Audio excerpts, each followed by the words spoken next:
અરે ઓછું નાક પણ અસલી નાક. MDH કાશ્મીરી લાલ મરચાની પાવડર. MDH.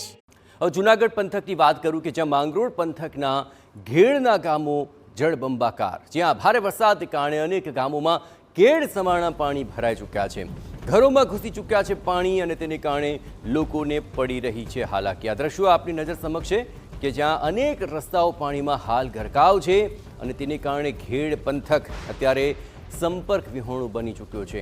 લોકોના ઘરોમાં પણ પાણી ઘૂસી ચૂક્યા છે, અને તેને કારણે લોકોની ઘર વખરી પલળી રહી છે, જેને બચાવવા માટે લોકો હવાતિયા મારી રહ્યા છે. અને આપ જુઓ, આખી પરિસ્થિતિ જળબંબાકાર જણાઈ રહી છે, અને ઠેર ઠેર પાણી ભરાયા છે. પાણી ઓસરશે નહીં ત્યાં સુધી લોકોને આ જ રીતે પાણી વચાડે જીવવાનો વારો આવ્યો છે. જોકે દર વખતે ઘેડ પંથકની અંદર આ જ પ્રકાર પરિસ્થિતિ જોવા મળે છે. દિવસ હોય કે રાત, પાણી વચાડે જીવવા માટે તેઓ મજબૂર છે. માંગરોળના સાંભરડા, ઘેડ તેમજ ફૂલરામા, બગસરા, ઘોડાદર, સરમા, સાઢા સહિતના જે ઘેડના તમામ ગામો છે અને તેના રસ્તાઓ છે તેની ઉપર ઓઝત નદીના પાણી ફરી વળ્યા છે, અને તેને કારણે આ તમામ ગામોના રસ્તા હાલ તો બંધ પડી ગયા છે, અને ઘેડ પંથક સંપર્ક વિહોણું બની ચૂક્યું છે. છેલ્લા 2 દિવસથી અહીં અતિ ભારે વરસાદને કારણે અહીંની અનેક નદીઓની અંદર ઘોડાપૂરની પરિસ્થિતિ છે. આ દ્રશ્યો આપ જુઓ, કેડ સમાણા પાણી વચ્ચે લોકો જીવવા મજબૂર છે. નદીઓ છલકાઈ ઉઠી છે, અને તેને કારણે ઘેડ પંથકમાં પાણી ફરી વળતા આ જળબંબાકારની પરિસ્થિતિ સામે આવી રહી છે. આ આખી પરિસ્થિતિમાં આ જે દ્રશ્યો છે તે ઘણા ચોંકાવનારા. જો ઘર વખરી બચાવવા માટે લોકો ખાટલા ઉપર આખી ઘર સામગ્રી જે છે તે ગોઠવી રહ્યા છે અને પાણીથી બચવાનો પ્રયત્ન કરી રહ્યા છે.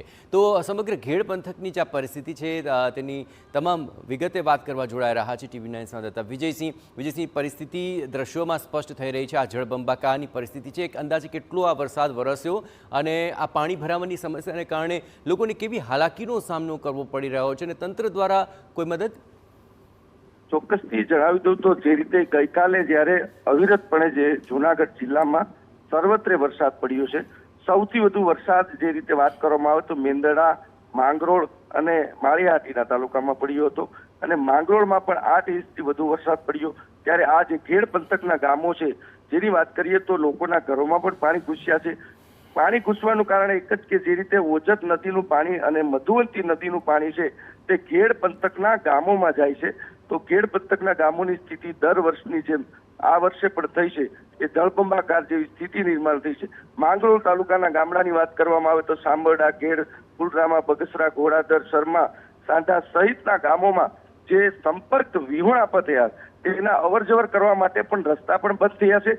હાલ પણ જ્યારે લોકોને કોઈ અવરજવર કરવાનો કોઈ રસ્તો નથી, તંત્રને પણ જવા મુશ્કેલી પડી રહી છે, ત્યારે હજુ પણ પાણી ઓસરે તેની રાહ જોઈ રહ્યા છે. હાલ વરસાદે તો વિરામ લીધો છે, પણ જે ગઈકાલનો જે વરસાદ છે તેને લીધે ઘેડ પંથકના ગામોમાં પાણી ઘૂસ્યા છે, રોડ રસ્તા બંધ થયા છે, સંપર્ક વિહોણા થયા. તંત્ર પણ તેમની કામગીરી કરવા માટે એલર્ટ છે, પણ ક્યાંક ને ક્યાંક રસ્તા બંધ થવાથી તંત્ર પણ પહોંચી નથી શકતું. જી બિલકુલ વિજયસિંહ, ખાસ કરીને દ્રશ્યોમાં જે જળબંબાકારની પરિસ્થિતિ તે તો સ્પષ્ટ દેખાઈ રહી છે, પણ રાત્રિના સમયે આ પરિસ્થિતિ વધારે જ ભયાવહ ભાસી રહી છે, કારણ કે લાઇટ ગુલ છે, ઘરની અંદર પાણી ઘૂસી ચૂક્યા છે, અને લોકો ઘર વખરી બચાવવા માટે રીતસરના હવાતિયા મારી રહ્યા છે. આખરે રાત્રિ દરમિયાન આ કેટલી વધારે તકલીફવાળી પરિસ્થિતિ જણાઈ રહી છે વિજયસિંહ?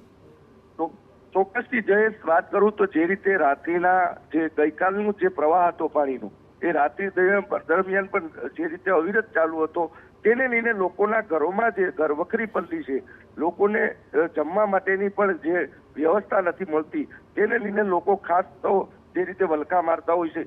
પણ જે ગામડાઓની જે સ્થિતિ છે, ગામડામાં જે રાત્રિના જે ઘરોમાં પાણી ઘૂસ્યા છે તેને લીધે લોકો ખૂબ મુશ્કેલીનો સામનો કરવો પડી રહ્યો છે, અને જ્યારે આજે પાણી ઓસરવાની પણ આ ગ્રામજનો રાહ જોઈ રહ્યા છે, તંત્ર પણ તેમની વારે આવે તેવી ગામ લોકો પણ માંગ કરી રહ્યા છે. જી જયેશ.